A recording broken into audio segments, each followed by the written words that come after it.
Interkayfek. Səssizliyin içindəki qətliam.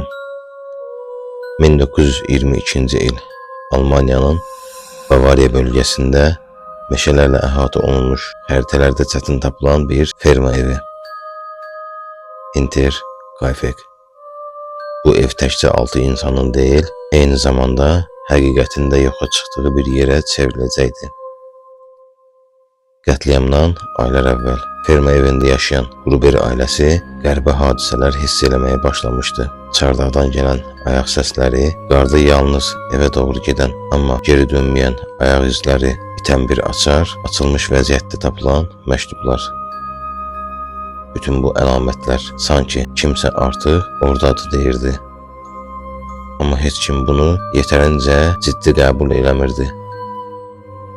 31 mart 1922-ci il gecəsi bir ailə üzvləri axıra tövləyə çağırıldı. Orada qaranlığın içində sərt və ölümcül bir zərbə ilə öldürüldülər.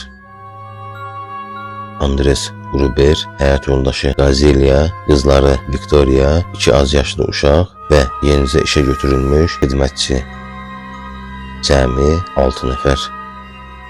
Hadisənin ən dəhşətli tərəfi qətlin özü deyil, ondan sonra yaşanan hadisələrdir.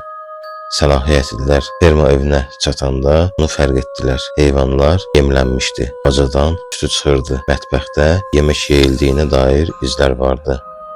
Yəni qatil və ya qatillər cinayətdən sonra günlərlə həmin evdə qalmışdı. Cəsədlərlə eyni damın altında.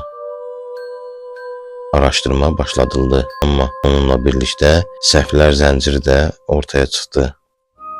Hadisə yeri qorunmadı. Maraq üçün gələn kəndlilər tövləyə daxil oldular. Dəlillər pozuldu və iş materialları yavaş-yavaş qaranlığa gömüldü. Şübhəlilər vardı, amma qəti bir cavab yox idi. Ailə daxili sirlər, insest iddiaları, müharibədən qayıtmış psixoloji travmalı əsgərlər ya da ferma evində gizlicə yaşayan bir nəfər. Hamısı ehtimal idi, amma heç biri sübuta yetirilmədi. Bəlkə də ən qorxunc həqiqət budur. Interkayfekdə baş verənlər heç vaxt tam olaraq öyrənilməyəcək. Çünki bəzən həqiqət dəlillərdən əvvəl ölür. Bugün Interkayfek ferma evi artıq mövcud deyil, dağıdılıb, torpaqla bir olub. Amma suallar hələ də yaşayır və o səssiz ferma evi tarixə bu cümləni pıçıldadı. Bəzi evlər tərk edilmir, sadəcə susur.